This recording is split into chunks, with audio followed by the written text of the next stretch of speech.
सुमिरू पवन पुत्र को, आजा पताका ले लहराए अब सुमिरू मैं सती मैया को।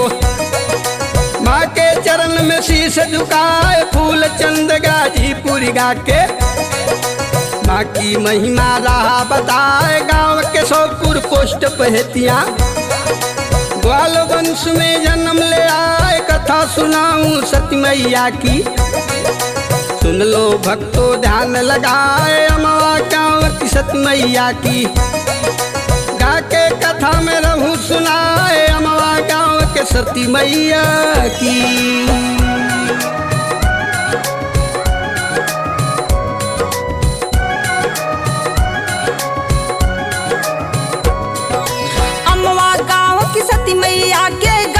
गाथा में रहूं सुनाए बुझे दीप में ज्योति जला दे, सर्प डंस से जानू बचा सुन शंका मत करना भक्तों।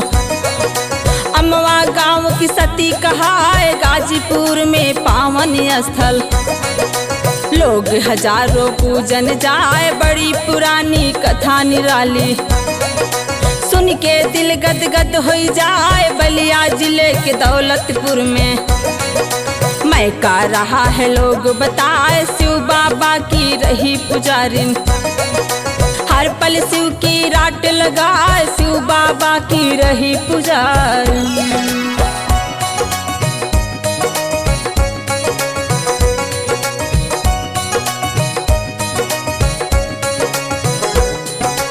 शिव बाबा की रही पुजारन हर पल शिव की राट लगाए, साच हृदय था मातु सती का, बचपन में शिव कृपा पाए जन्म लिया माए से पल में।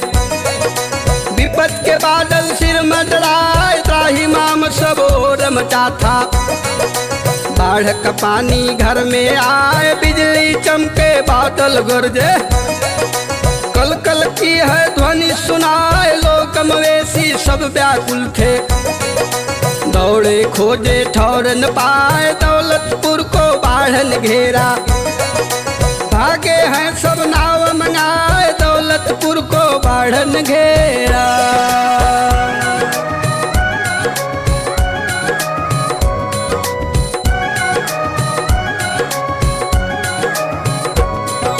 दौलतपुर को बाढ़ ने घेरा, भागे हैं सब नाव मंगाए नौवे मास की गर्भ में थी माँ।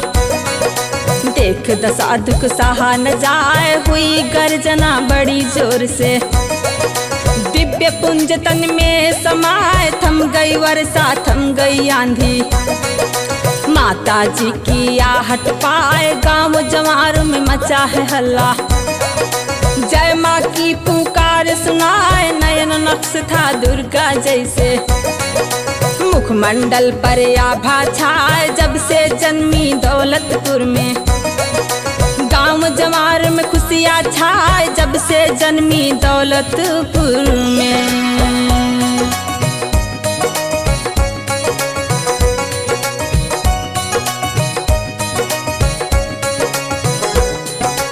जब से जन्मी दौलतपुर में गांव जवार में खुशियाँ छाए, पानी हटा लोग हर्षाए, कन्या रूप में देवी आए अचरज से देखे नर नारी।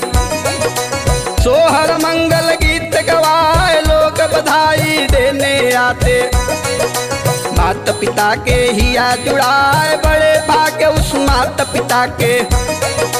मैया को पलना में झुलाए खुश रहते थे माता पिता देख, सुंदर बिटिया घर में पाए सुख संपत्ति का मिला खजाना।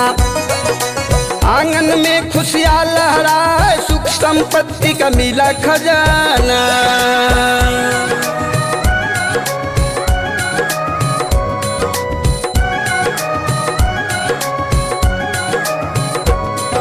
सुख संपत्ति का मिला खजाना, आंगन में खुशियाँ लहराए गाँव मोहल्ला सब थे हर्षित। संग बेटी सा सब दुलराए खेत बगीचा खलिहानों में, सब और चर्चा इहे सुनाए बड़ी सलोनी है वहाँ बेटी। बड़े भाग जिस भवन में आए जहाँ तवाही बाढ़ मचा था, खेतों में खूब अन्न उपजाए, गई विपत्ति खुशियाँ आई। बगिया फल से खूब लदराए, बीता सालों महीना ऐसे। उम्र 16वीं जौन पाए, बीता सालों महीना ऐसे।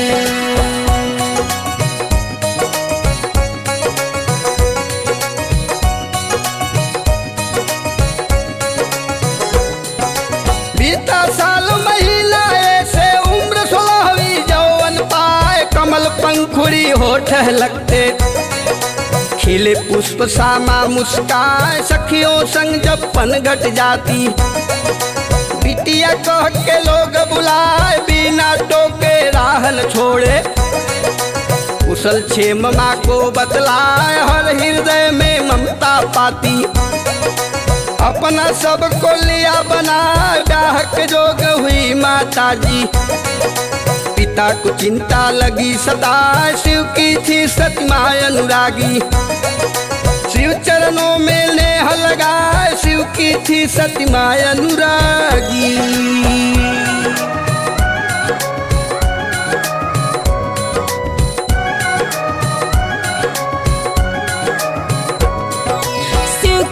सती माँ अनुरागी, शिव चरणों में ध्यान लगाए, सखियों के संग बचपन बीता, सुंदर काया वर्णन जाए, जस बिटिया तस बेटवा खोजे, सब और घूमे पता लगाए, अमवा गांव में परमल नामक सुंदर युवक लोग बताए, बदन गठीला चौड़ी छाती, पिता देख फूले न समाए, बड़ी भाग है मोरी बिटिया के, घर आकर सब बात बताए, जननी खुश हुई सुन बातें, सुंदर जोड़ी मांग भराए, जननी खुश हुई सुन बातें।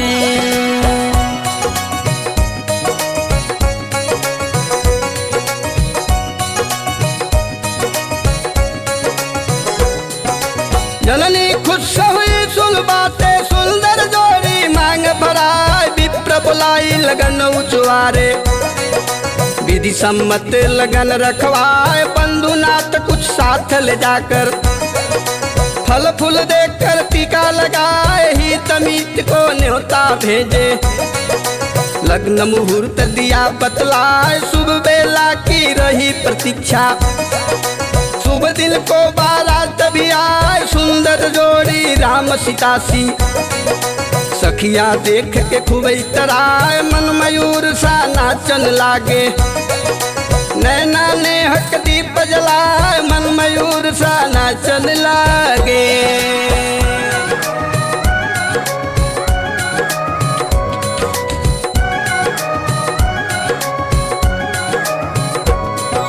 मन मयूर सा नाचन लागे, नैना नेह के दीप जलाए, शुभ बेला की शुभ घड़ी में परमल ने दिए मांग सजाए, गांव मोहल्ले वापुरवासी सबके दिल से आशीष पाए, अश्रु नयन ने किए विदाई, हुई जुदाई मन बिहराए, अमवा गांव में आके मैया, पति चरण में शीश झुकाए, सास ससुर की सेवा करती, सुंदर घर में कथा सुनाए, नित्य धर्म से पूजा करती, शिव जी का तस्वीर लगाए, नित्य धर्म से पूजा करती।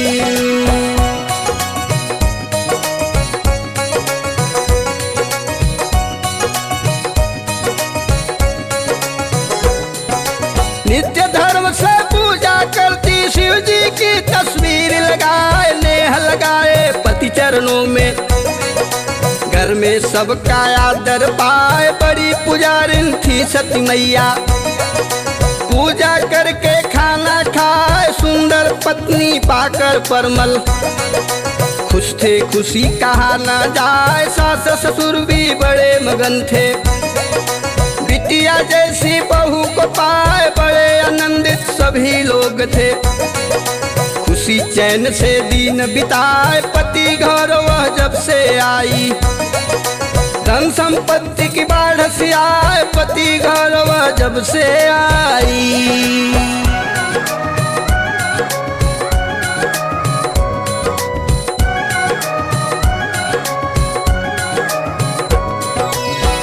के घर में जब से आई, धन संपत्ति से बाढ़ सी आए, नित्य भोर में वह जग जाती, पति को भी है साथ जगाए, मधुर भाव था मधुर थी बोली, सबको अपना लिया बनाए, मास दिवस है झट से बीता, दिन बीता कोई जान न पाए, आंगन खोजे किलकारी को, बस सुनर सा लालन आए, आस लगाए सास ससुर भी, रोज प्रभु से यह मनाए, विधि का लिखना कोई न जाने, आई है कब भी पत बहराए, विधि का लिखना कोई न जाने।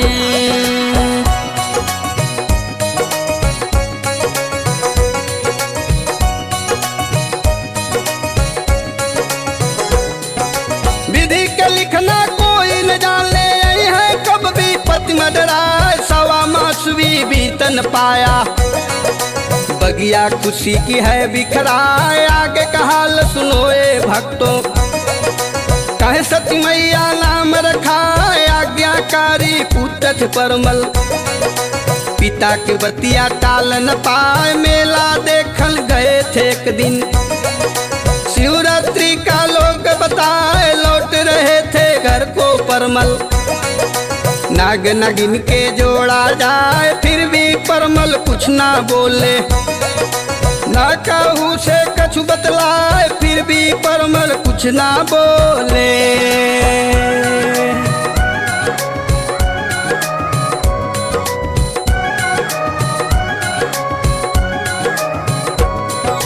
फिर भी परमल कुछ ना बोले, ना कहूँ से कुछ बतलाए, नारी झुंड में भागी नागिन, गोद से लल्ला गयो बिछलाए, पुत्र मोह में नारी बुलाई, परमल भैया लो जान बचाए, झट से दौड़े पास में आए, नागिन पे लाठी बरसाए, नाग भाग के जान बचाया, थोड़ी दूर पे जा छिप जाए, लाठी मारत नागन देखा, आँख में छाया लिया बनाए, आतुर था बदला लेने को, खोजे परमल कब मिल जाए, आतुर था बदला लेने को।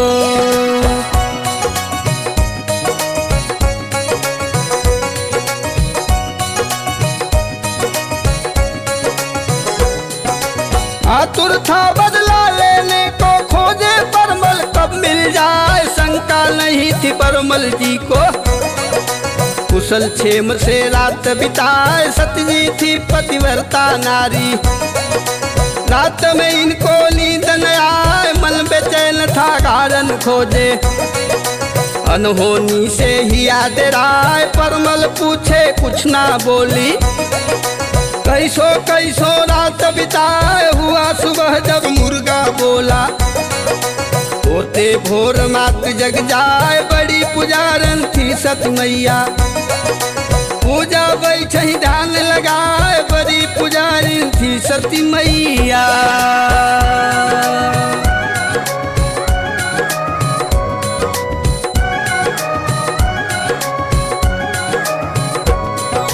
बड़ी पुजारन थी सती मैया, पूजा बैठी ध्यान लगाए, मन भारी था सोच सोच कर, कैसी विपता घर पे आए, विधि का लिखना टाल न पावे, कोटि जतन कोई करे उपाय, सुख की चादर कब बह जाए, कब दुख की दरिया ले बहाए, पिता ने परमल को है बुलाया, काम जरूरी था बतलाए, निकट गांव में उनको भेजा, जा बेटा ले आओ बुलाए, पति को रोका सती मैया ने, मत जा घर से जी घबराए, पति को रोका सती मैया ने।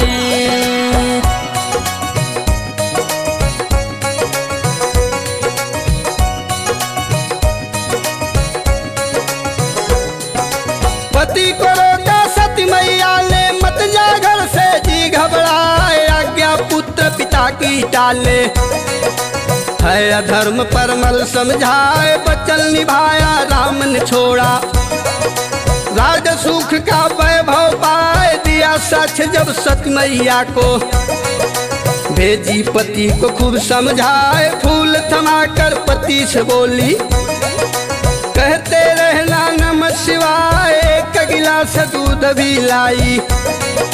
कांपा हाथ दूध गिर जाए, बड़ी दुखी हो पति से बोली, कैसी विपता सिर पे आए, बड़ी दुखी हो पति से बोली।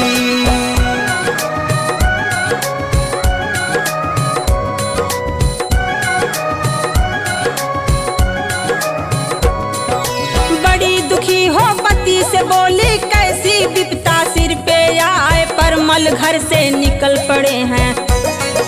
नारी हृदय कोमल है भाई, सती के बोली सोच सोच कर।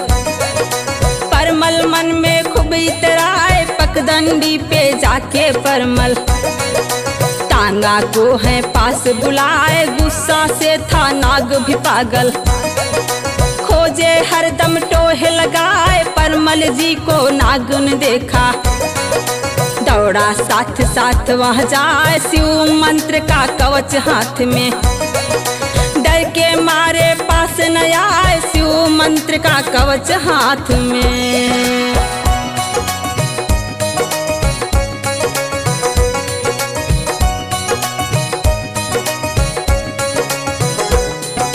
शिव मंत्र का कवच हाथ में, डर के मारे पास न जाए, कवच को कैसे हाथ से छोड़ूं।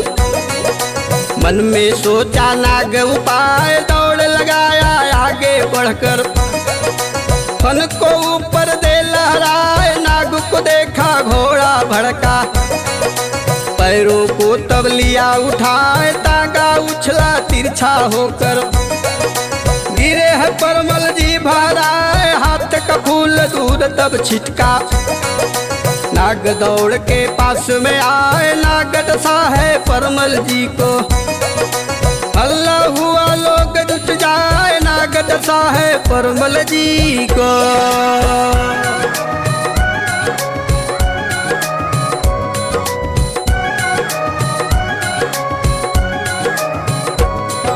नाग डसा है परमल जी को, हल्ला हुआ लोग जुट जाए, सपनों का सुख क्षण में बिखरा। खबर दिया यमवा पहुँचाए, दर्द विरह की घड़ी थी उस पल, विरह वेदना सही न जाए, सवा मास भी बीत न पाया। बड़ी अभागन बेला आए, हाथ की मेहंदी नहीं मिटी थी, दुख का पर्वत या गहराए, खबर मिली है माता जी को। दौड़ी घर से दौड़े लगाए, पोखर जल से भरा हुआ था, दौड़ी जल पे पैर लगाए, पोखर जल से भरा हुआ था।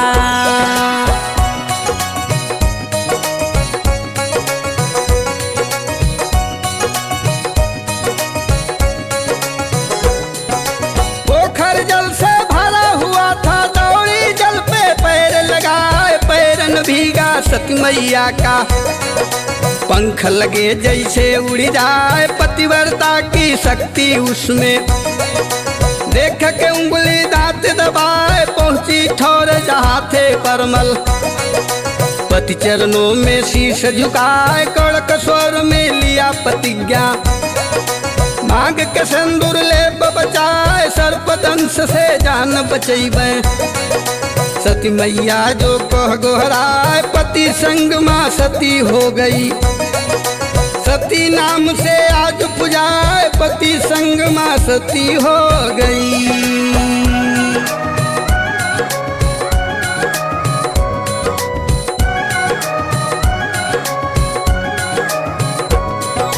पति संग माँ सती हो गई, सती नाम से आज पुजाए, महिमा इनकी सुनो ये भक्तों, पूजन विधि को देऊं बताए, सर्पदंश से जिस जन को भी माँ पर वह विश्वास जमाए, झाड़ फूक ना कहीं कराए, ना डॉक्टर के पास ले जाए, 100 रुपया सिर पे मोछे, मन ही मन में माँ गोहराए, रक्षा करी है प्राण पखेरु।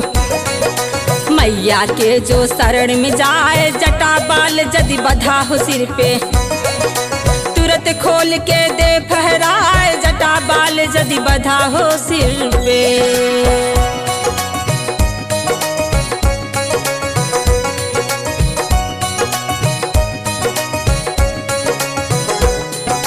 जटा बाल यदि बधा हो सिर पे, तुरंत खोल के दे फहराए। मंदिर आसन बैठी पुजारी, जब तन पे दे जल छिड़काए। आँख बंद तब जन वह देखे, श्वेत वस्त्र में नारी आए। कलश हाथ में लिए हुए माँ, दुखिया जन को रूप दिखाए। कुछ क्षण बीते कुछ पल बीते, विष का असर खत्म हो जाए। कल युग की ये कथा निराली, सुन के नैन नीर भर जाए। कितने दुखिया दर पे पहुँचे, लौटे घर पे खुशी मनाए। कितने दुखिया दर पे पहुँचे।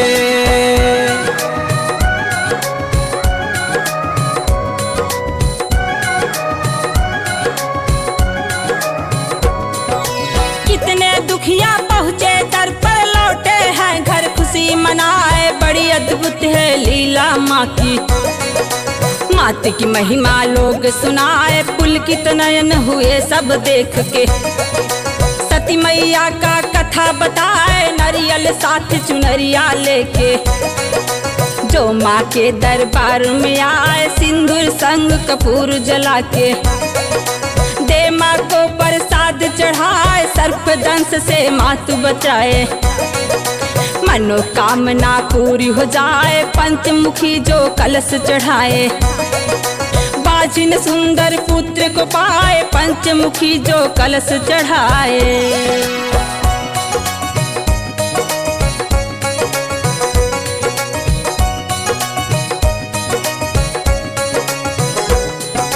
पंचमुखी जो कलश चढ़ाए, बाजिन सुंदर पुत्र पाए। अमवा गाँव की रक्षक है माँ, कहते लोग है कथा बताए। शादी के जोड़ा पहले भेजे, सती मैया के आशीष पाए। शादी ब्याह जो पड़े है शुभ दिन, पहले न्योता माँ को जाए। नहीं दूर है माँ का स्थल, मन में श्रद्धा दर्शन पाए। थाना बड़ेसर गाजीपुर में, सुंदर चौरा भक्त बनाए। बसी है महुआ पेड़ के नीचे, कीर्तन मंगल रोज गवाए। बसी है महुआ पेड़ के नीचे।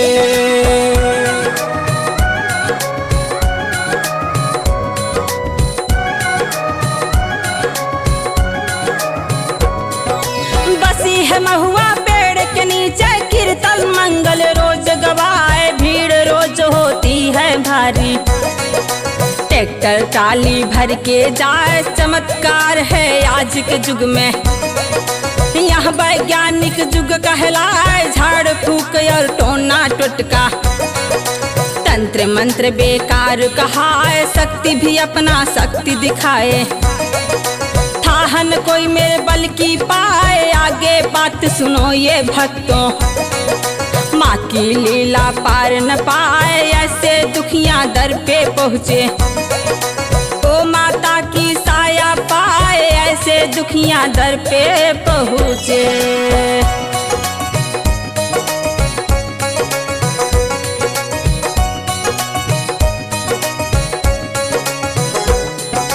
ऐसे दुखिया दर पे पहुँचे वे, माता की साया पाए। जिला देवरिया गाँव है बाकी, थाना भलुअनी लोग बताए। सर्पदंश से अमवा पहुँचा, कुशल क्षेम हो घर पर आए। दूजे सर्पदशा जब फिर से, फिर माँ की वह चरण में जाए। मंगल कुशल से घर पे लौटा, सती मैया का छाया पाए। कई भी दुखिया यहाँ पर आए, हंसत खिलत वे घर पे जाए। सर्पदंश से जो भी आया, सब मैया का आशीष पाए। सर्पदंश से जो भी आया।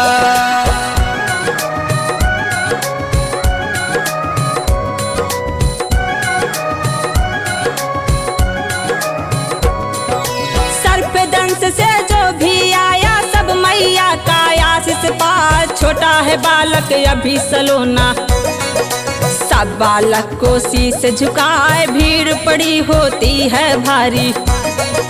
लोग देखने यहाँ भी आए, नरियल लाल चुनरिया लेके। बाकी गांव में लोग चढ़ाए, नींव पड़ा है मंदिर का भी। रुपया पैसा भक्त जुटाए, भव्य रूप में मंदिर होगा। सपना माता दिहे पुराए, पिंडी में भी लोग बताते।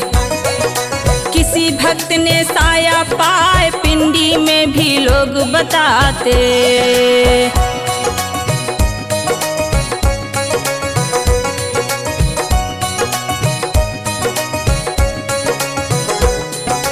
पिंडी में भी लोग बताते, किसी भक्त ने साया पाए। बड़ी दयालु है माता जी, दूर न कोई जाने पाए। मन में प्रेम हृदय विश्वासी, सच्चे दिल से नेह लगाए। प्रेम पुत्र सा देती माता, ममता देती माँ दुलराए। बड़ी अलौकिक कथा है माँ की, सचमुच सुन के दिल हर्षाए। धरा पे जब भी दम्भ फैला, शक्ति कोई तब रूप दिखाए। लोग कहे पूजा को छलावा, हंसे जो उन पे मंदिर जाए। लोग कहे पूजा को छलावा।